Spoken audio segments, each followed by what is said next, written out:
Hello, friends. This is Laura Griego, Director of Education within Rancho de las Golondrinas, with another Golondrinas Live session, featuring Sean Sheehan of Sheehan Winery to offer some interesting tidbits about wine.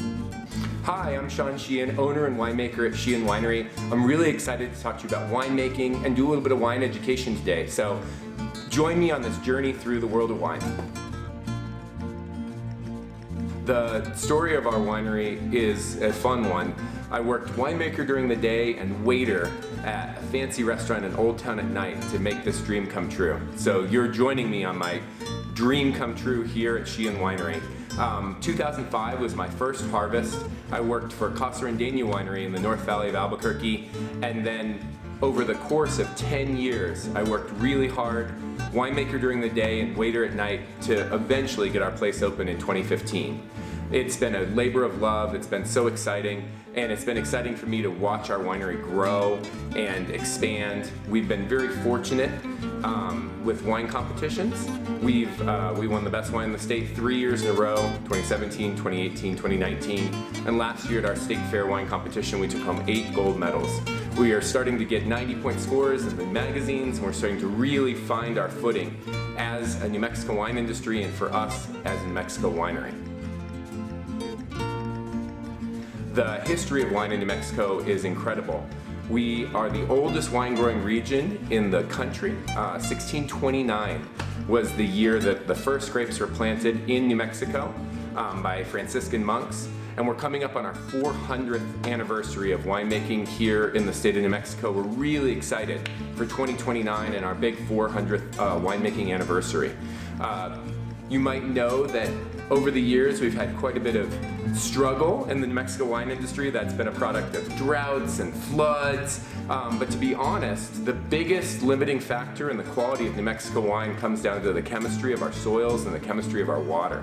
So before, I would say the modern New Mexico wine industry probably starts in the 1990s, maybe the late 1980s. You had the Gruets coming from France, and you had the Lescombe family also coming from France, and you had Paolo de Andrea coming and planting vines. He's coming from Italy.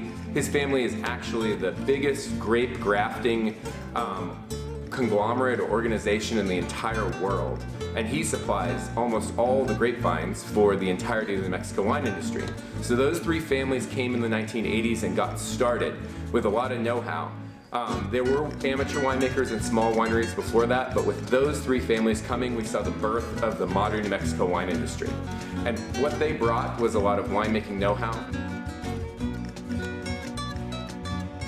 The biggest issue with our soils and our water is that they're not acidic enough to make really high quality wines. So what we have to do is modify the acidity of our wines, modify the acidity of our juice to make really high quality wines. The reason that that's important is that, and I'll get a little technical, I'm sorry, I got my degree in chemistry from New Mexico, University of New Mexico, so bear with me, but the pH of the wines has to be around 3.5 in order for all the spoilage organisms to die. So when we are getting our grapes all the way ripe here in New Mexico, often our pHs are a little bit higher than that. We're looking at 3.8, 3.9, sometimes pHs as high as 4. And at those pHs, the juice is not acidic enough to kill all the spoilage organisms, things like lactobacillus, pediococcus, even something like Brettanomyces can grow at those higher pHs. When we move our pH down to around 3.5, the only organism that can survive, that can live, is Saccharomyces cerevisiae. And that's my favorite organism, other than humans, in that it is the organism that converts sugar into alcohol. So it's our buddy. And at pHs around 3.5, Saccharomyces cerevisiae is converting sugar into alcohol and making beautiful wine, and all those bad guys that make the wine kind of funky have died. So in the early to mid 80s, those 3 families came and gave us the opportunity to have the know-how to make really good wine here in New Mexico. And that is where our quality boom started. And from that point, moving forward into the 21st century, we've just seen the quality of the wines come up and up and up. I think it's a really exciting time to be a part of the New Mexico wine industry. We're seeing wineries across the state do really well at international and national competitions. And we're also seeing that consumers are really starting to say that it's not just good for New Mexico, the wines are really good here. So in winemaking, there's basically 3 wine categories that we think of: red wine, white wine, and rosé wine. And they each have their own production standards, their own way of being made. So with white wine, we want to separate the juice from the skins immediately. The way we do that is we load a press with whole grapes, and the press basically looks like a stainless steel cylinder with a big inflatable balloon in the center of it. So we basically load it up with white grapes. You think of something like Chardonnay or something like Moscato. All of those are made in the same way, which is we load our press, we inflate that big balloon in the center, and it presses the grapes against the outside of the stainless steel cylinder that has little holes poked in it for the juice to come out. All the juice is extracted from the grapes, but the juice does not touch the skins of the grapes very much at all. That juice falls down into like kind of a drip pan underneath and is pumped into a tank, and that tank is chilled. White wine production really has to be done at cooler temperatures to preserve the freshness, the aromatics, the taste and smell of the wines. Generally, we'll let then the solids settle for about a day. 24 to 48 hours is the amount of time it takes for some of the solids that may have come through the press to settle to the bottom. We'll then pump the clear juice off the top into another chilled tank and then start fermentation by adding yeast. The white wine fermentations usually take as long as a month to finish up, and then the wine may age for a little while longer before it's put in the bottle. But with white wine, we're probably looking to put the wine into the bottle within about 6 months of the grapes being picked. If you see a vintage year on your bottle of wine, that is the year the grapes were picked. So often with white wine, we're sitting here in 2023 right now. Most of our white wines that we have in the bottle that we're selling are 2022 vintage. So we pick those grapes usually August to September. White grapes generally come in earlier in the season, and then we process them, and we're looking to bottle them around February or March of the next year. So white wine is in a lot of ways an easier process because there's a quicker turnaround. That being said, because the white wine is so delicate compared to the red wine, it actually requires a great deal of diligence. One thing that can happen easily to white wine, because it doesn't have a lot of the kind of oomph and a lot of the protective nature of red wine that we'll talk about in a minute, it can get oxidized. And so instead of that bright fruity flavor, you'll start to have something that smells and tastes more like old walnuts, like old hazelnuts, like just not what you're looking for. And often you can tell the quality of a white wine by the color, especially if you're looking for something like a Moscato, Pinot Gris, Sauvignon Blanc. You're looking for them to be pretty pale in color because that means the winemaker did a good job of keeping oxygen off of the wine. The next type of wine we'll talk about is rosé. And we'll talk about it in conjunction with red wine a little bit. The way that both red wine and rosé get their color is by the juice touching the skins of the grapes. So all the juice for all the wines is clear. The only way that they get color, and in the case of red wine, some of that body, some of that oomph, some of that like weight on your palate, is by touching the skins. So with rosé, we're looking for the amount of time that the juice touches the skins. We call it time of skin contact, somewhere between 1 hour and maybe 12 hours. So in the case of a deeper, darker rosé, we may crush those grapes into a tank and leave them overnight and then press them off in the morning. That would make for a deeper, darker, richer style of rosé. If we want to do a lighter, brighter, more summery rosé, we call that direct press or a Provence style. Provence is a part of France that pioneered the making of direct press rosé, and that's what we do at Sheehan Winery. We use the Cinsault grape, which comes in really early in the season with a lot of freshness, a lot of brightness, but also gives its color really easily. And so we're able to crush those grapes directly into the same press we were talking about with the white wines. So again, a stainless steel cylinder with a balloon in the center that presses the grapes against the outside of against the stainless steel membrane. So we're crushing grapes directly into that press instead of hand loading them like we did with the white grapes. They're crushed into the press, and then we basically go eat lunch, go get some tacos, and then after about an hour of skin contact, about an hour of those grapes and the juice sitting together in the press, we go ahead and turn the press on and press it off, and that allows us to make a brighter, fresher, more lively, more summery style of rosé. There's actually 3 ways to make rosé on purpose, as a way to make your red wines better, and then the kind of ghetto way we don't talk about. So the first way is what we're doing, direct press rosé. We're picking these red grapes specifically to make rosé wine, and we're picking them early in the season, crushing directly in the press and pressing them off. That is kind of the highest quality of rosé and the way that you're making it kind of intentionally. The second way to make rosé is what's called the saignée method. So as the juice touches the skins in a red wine, you get more intensity if you have less juice and more skins. So people who are doing saignée rosés, which may be deeper in color, but they're also picked later in the season, so they'll be a higher alcohol, which is not necessarily a good thing for rosé. These people are crushing the grapes into the tank and leaving them overnight, maybe even for a couple days, before bleeding off some juice from the wines that will become red wine. And those saignée rosés, what they're doing is they're making those rosés almost as a side project. The real intention with those is to make their red wines more intense by taking 10 or 20% of the juice out of the tank while leaving all the skins in the tank.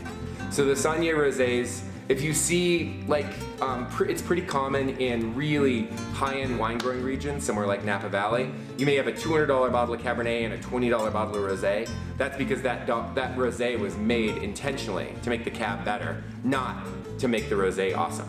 The third way is not rosé at all. It's actually called blush wine. If you ever wondered the difference between rosé and blush, a blush wine is white wine with red wine added to give it color and flavor.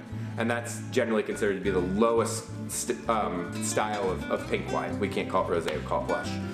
We don't do that at Sheehan Winery. That's a pretty antiquated style. Not too many people do that these days. With red wine, we want the juice to touch the skins as much as possible to get as much of the flavor out of those skins as possible, as much intensity, as much vibrancy, as much structure. And when we talk about structure, we're talking about that kind of big, bold, mouth-filling flavor that red wines can have, and even that textural component that can be a little bit drying on your tongue. So with red wines, we crush them directly into a stainless steel tank, and then as many as 5 times a day, we'll hook a pump up to the bottom of that tank and pump the juice over the skins, let it trickle down such that it's constantly being reintroduced to the skins. In a lot of ways, making red wine is kind of like steeping tea. So with our red wines, we're constantly trying to reintroduce the juice into the skins, and we will even do what's called a cold soak, where we'll chill the tank down and let the juice sit with the skins for 2 or 3 days before we add the yeast and start fermentation. That's to get even more of those good flavors out. And earlier in the process, when it's all just juice and no alcohol, the flavors that are extracted when it's at that stage are more the fruity flavors.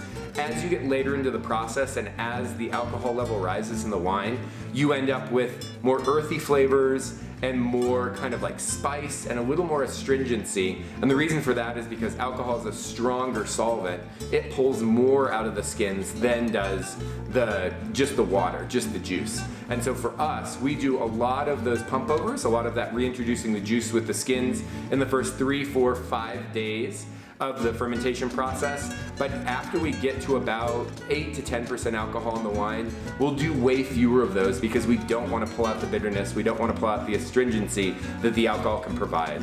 The other thing that can happen, especially in New Mexico, is that you can, if you really do a lot of pump overs later in the process with alcohol in your wine, you can really turn your skins to almost like cream of wheat.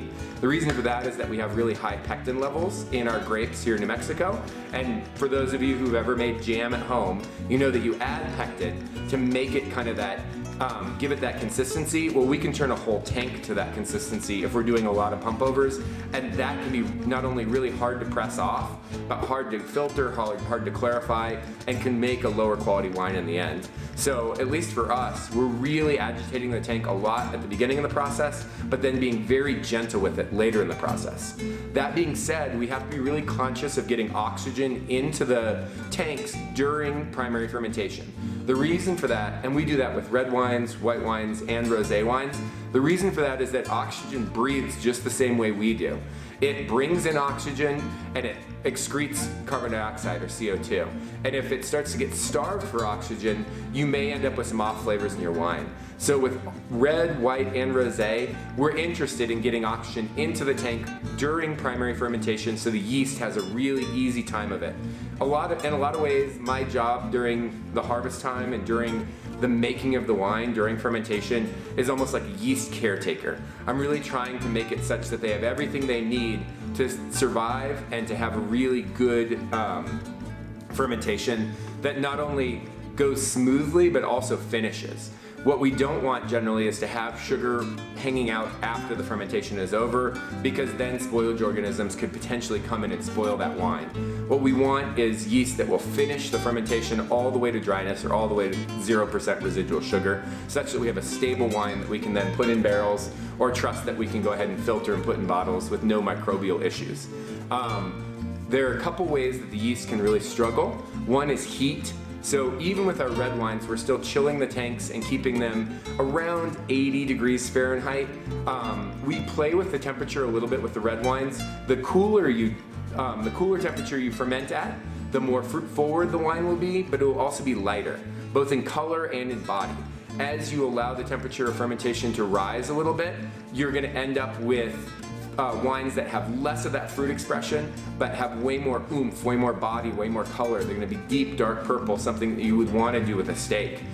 Whereas if we're chilling the tanks a little bit more with red wine, we may be encouraging the wine to be lighter, brighter, and a little bit more spring or summery. And we'll do that with some of our lighter wines. Things like Pinot Noir, things like Mourvedre, things like our Chambourcin grape do really well when we are fermenting closer to 70 degrees Fahrenheit, because we're accentuating their positives, which are the fruitiness, the lightness, the brightness, not encouraging them to be these big, bold wines. But with our bigger, bolder grape varieties, things like Cabernet, Syrah, Malbec, Aglianico, we are letting the temperature go a little bit higher into the 80s as a means of building color, building structure, building body, making these big, bold wines, because that's kind of the natural expression of those grapes. For me, as a winemaker, my goal is to really be a shepherd and allow the grapes' individual personalities to show in the bottle.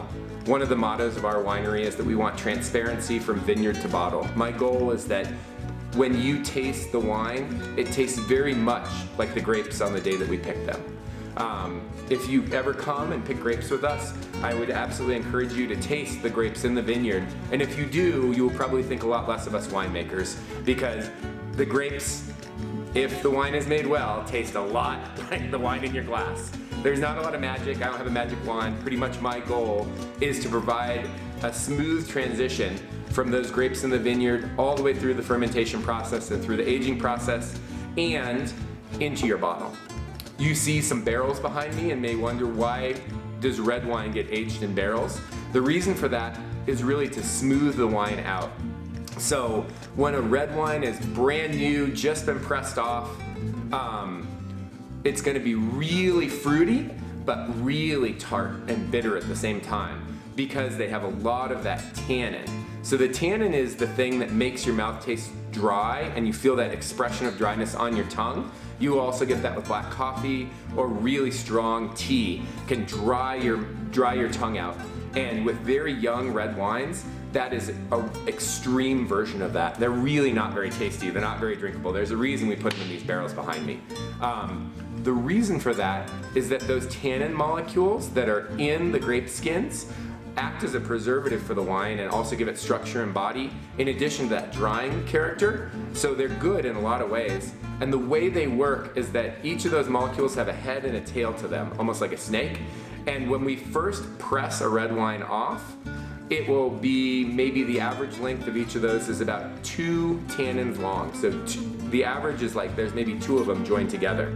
By the time that we've aged for 18, 20, 24 months in barrel, we're hoping that the average is something along the lines of 10 or 12 long. So we're making the wine 5 or 6 times as smooth. And the reason that the heads or tails matter is that those are the parts of the tannin molecule that can actually fit into the pores of your tongue and make the wine taste dry. So if you had 100 of these little things in your glass and they were only 2 long, you'd have about, a head and a tail, you'd have about 100 places where they could fit into the pores of your tongue and make the wine taste dry. By contrast, if they were and the average was 10 long, all of a sudden we only have 20 places where they could fit into the pores of your tongue and make it taste dry, because where they're joined in the center is where they can't actually touch your tongue. So that's the reason we age red wines in barrels, is really to smooth them out. At the same time, the fruitiness is also, so oxygen is acting as a chemical bridge between each of those tannin molecules and encouraging them to find each other and lengthen out. Oxygen is also oxidizing the aromatics that are in the red wines and making the fruity character less intense. So as a wine ages, both in barrel and eventually in bottle, the reason that people like older wines is that they're really smooth and that the fruit component has receded into the background and you have an opportunity to taste more complexity. Because red wines, underneath that big, bold fruit, there's often spice components, there's earthy components, there's all these different flavors that can be overwhelmed by the fruit if the wine is really young and exuberant. Of course, there is a stage at which those wines can get too old, at least to my palate. Wines that are 30, 40, 50 years old, once the fruit has really dipped down almost to zero, there's not much good flavor there anymore, and all you taste is that kind of earthy, spicy, funky stuff that, at least to my palate, the wine might be smooth, but if there's no fruit there, I don't want to drink it. So that's a brief idea of how we make white wine, rosé wine, and red wine. One thing that I should have mentioned during the red wine production is that once the red wines have become completely dry, so we crush the grapes, we put the red grapes into the tank, we do those pump overs, we add the yeast. At some point, the yeast has consumed all the sugar, and all that's left is alcohol, the juice, the skins, the seeds. At that point, it's time for us to press. And so with a similar press to the white wine press, we're going to go ahead and pump juice, skins, and seeds into that press and separate those such that we just have the liquid to put into the barrels. So we do that basically by doing a big pump over right at the end, getting everything mixed up such that the pump can move it, and then pumping directly into our press and then pressing off. That press wine goes into a different tank, and we do the same thing as we do with the white wines. We allow the solids to settle. We pump the clear wine off the top, and that's what goes into the barrels and eventually makes its way into your bottle.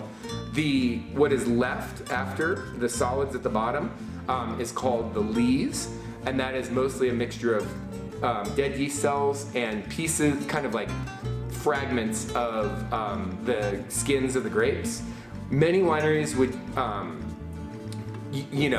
pump that down, pump it somewhere else. For us, we save it, and we actually work with a local distillery that then distills the alcohol out of that lees, and we use it as the alcohol in our port wines, which is kind of a cool process. So a quick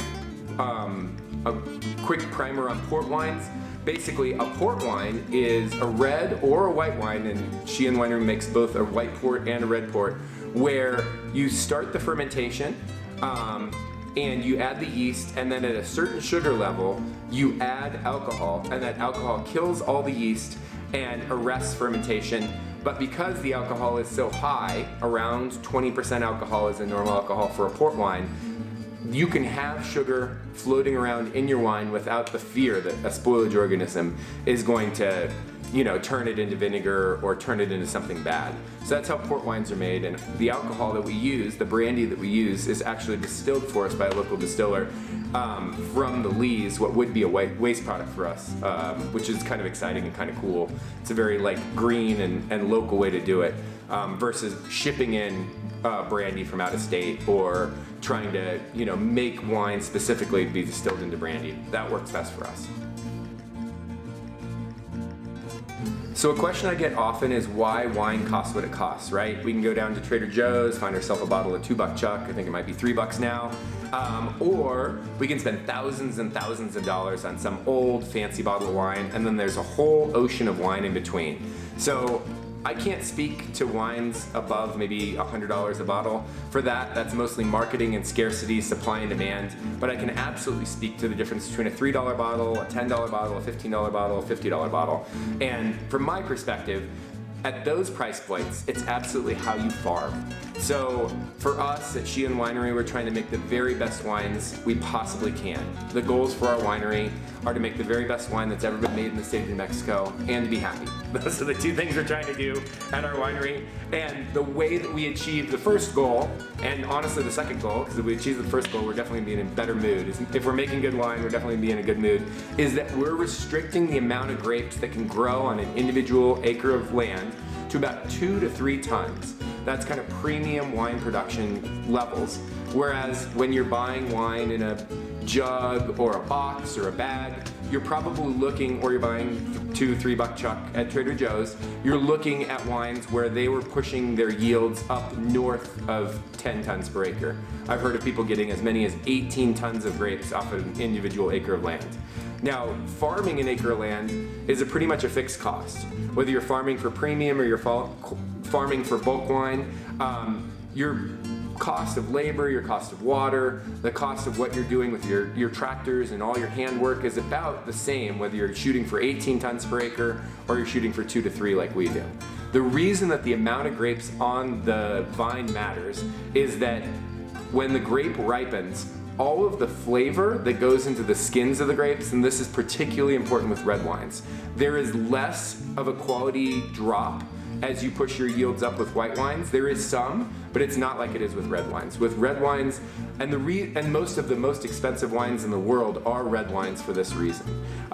When you're keeping your yields relatively low, all of the flavors, well, across the board, regardless of your yields, all the flavors for your red wines are coming from the skins, and the way those skins get the flavor is coming from the root structure of the vine. So the vine is bringing flavor up from the roots and transporting it to the skins of the grape. And if you're hanging 2 to 3 tons of fruit per acre, those grapes are going to get fully ripe and have high concentrations of the aromatics that make the wine taste good. By contrast, if you're trying to hang 10, 15, 18 tons per acre, there's going to be way less literal flavor. There's going to be way lower levels of aromatics in those wines, which is why they're not going to have the same beautiful flavor that the wines that are made for premium wine production do. I got my degree in chemistry at University of Mexico, and so I'll nerd out on you just a little bit. We've actually run our wines through a mass spec gas chromatography machine, and we see in our wines aromatic peaks that are 2, 3, 4 times higher than your cheap bulk kind of grocery store wines. So we know that there is literally, from a chemistry perspective, more flavor in our wines and other premium wines than you do in your cheaper wines. That being said, I'm not here to tell you that you shouldn't buy those wines. I was in college once too. I certainly bought those wines, but if it's a special occasion, I would absolutely encourage you to stretch a little bit and spend 20, 25, 30 bucks for a bottle and taste the difference, because almost all that difference is in how you're farming. As you go to the really high price points, your $50, $80, $100 price points or above, you're looking for really special places to grow grapes, places where the soil is just perfect, the weather is just perfect, and you're looking for older vines. The reason that older vines are important is that they have much bigger root structures than young vines, and as a result, they can transport even more flavor up to the grapes. For us at Sheehan Winery, all of our reserve wines, our most expensive wines, our fanciest wines, come from old vines. And we have like our reserve Cabernet Sauvignon, won the best cab in the state a couple times at the state fair, really beautiful wine. The vineyard that comes from, those vines are more than 40 years old. We make 3 different cabs. We have our kind of entry-level cab that is about $25 a bottle. Beautiful, bright, exuberant, really fruity, but coming from grapevines that are about 8 to 10 years old. We have our Elise Vineyard Cab, single vineyard grown by us at our Bosque Farms property. Vineyard named after my wife. Good way to make friends with your wife. You name a vineyard after her. It's a trick you can only pull once. But that wine, those vines are about 15, 18 years old now. And it shows a lot of character and a lot of flavor. And I think we're charging $35 a bottle for that. But then our Grand Reserve Cabernet, coming from the oldest Cabernet vineyard in the state, is $48 a bottle. So you can see those price breaks or price differences based on the age of the vines. We also are paying more for the older vine grapes than we do for the younger vine grapes, and that's an industry-wide standard. So that's part of why wines cost what they cost as well, is whether you're farming them yourselves or you're buying from a grower, the price of the grapes that the winery pays generally corresponds to the price you're gonna pay for the bottle, or it's the cost of the farming. So for us, we farm about 12 acres in the Albuquerque area, and that gives us about 30% of the grapes we use in a harvest. And then we buy the other 70% from grape growers throughout the state. So last year we bought grapes from about 15 different small growers and a couple large growers as well. And so in that instance, the price that's set by the grower is going to have to do with his perceived quality of the grapes and then a negotiation between the winery and the grape grower. And so as you're seeing higher prices on our wines, you're going to know that we paid a lot more for those grapes than we paid for the grapes on the wines that are less expensive.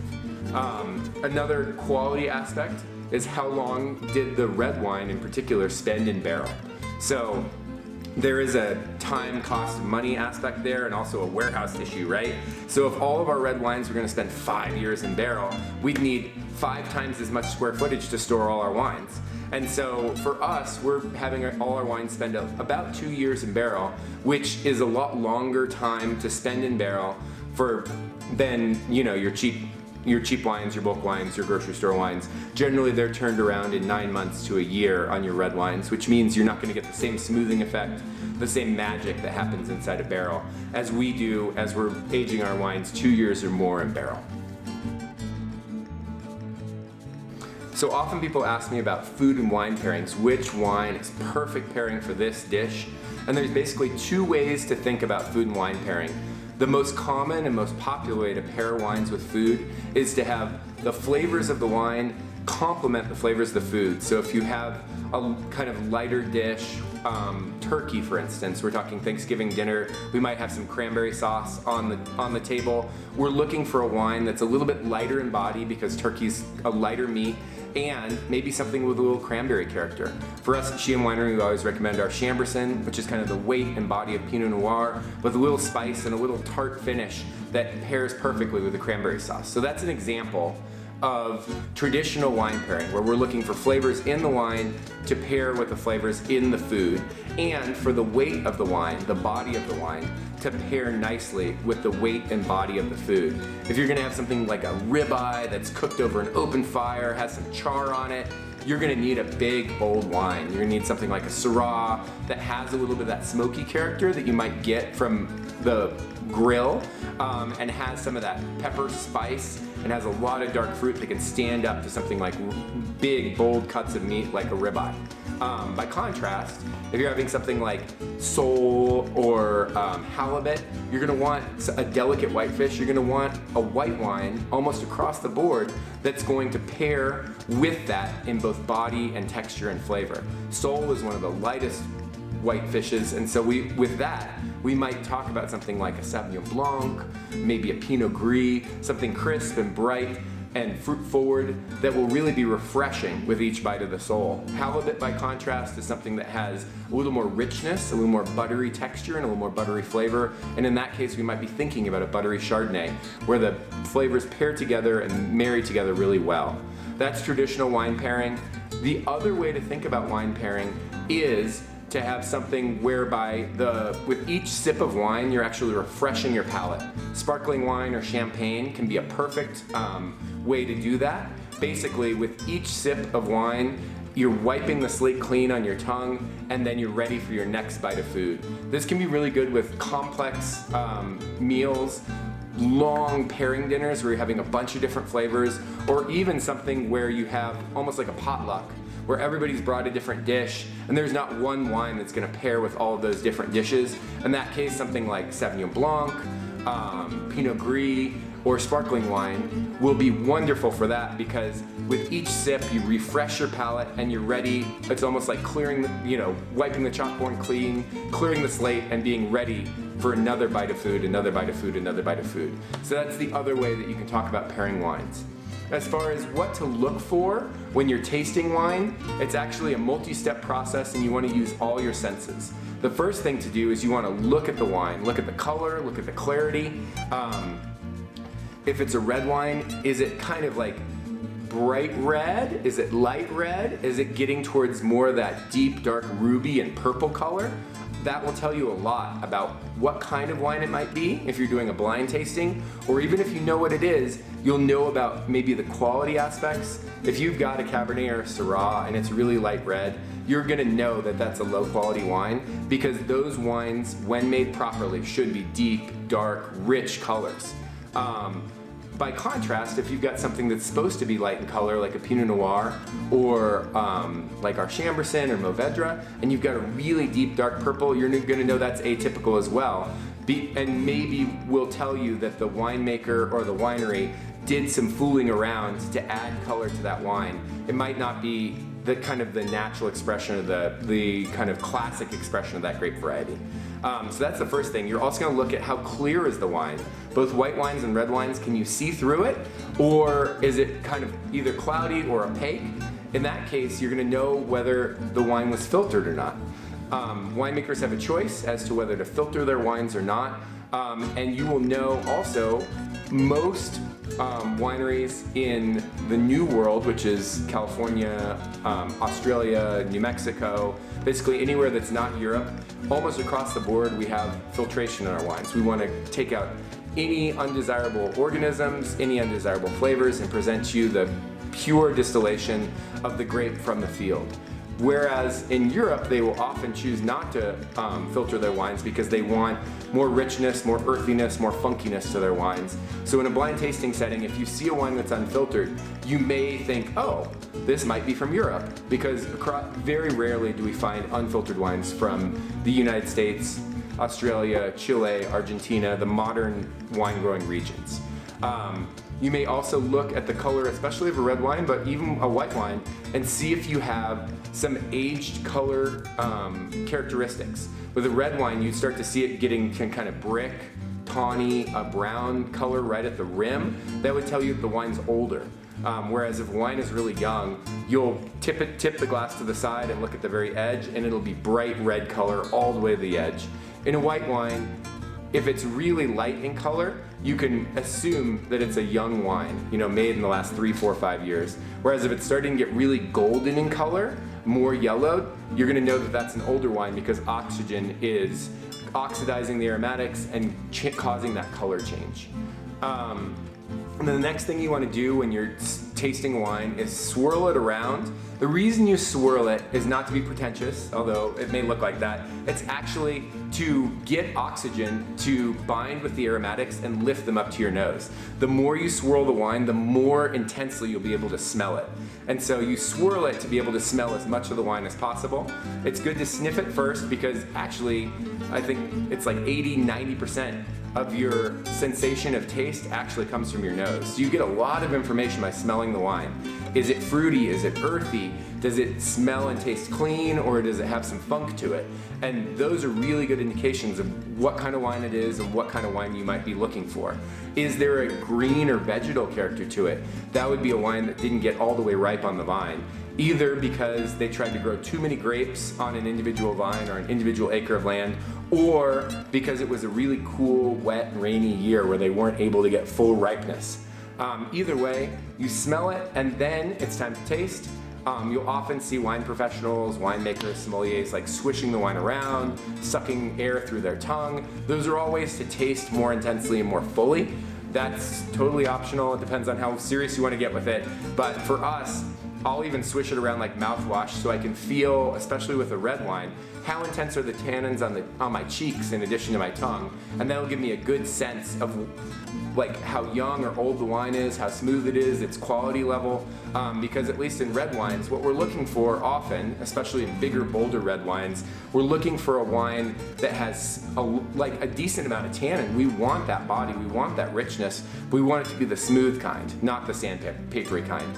And so as you're sipping on the wine, I would absolutely encourage you to move it around in your mouth a little bit, see how it touches different parts of your mouth and how that kind of feels from a tactile perspective, not just from the taste perspective. We're also tasting to see is what you smelled in the glass, is it confirmed on the palate or is it different? In general, it's considered to be a little bit of a fault or a flaw if a wine smells one way and tastes another. In general, we want to see confirmation of what you smelled when you're drinking the wine. And then it's time to swallow the wine, and when you do, does it burn going down the back of your throat or is it smooth? And then how long can you still taste the wine after you swallowed? That's called the finish. And in general, a long finish in a red or a white wine is a good indication of quality.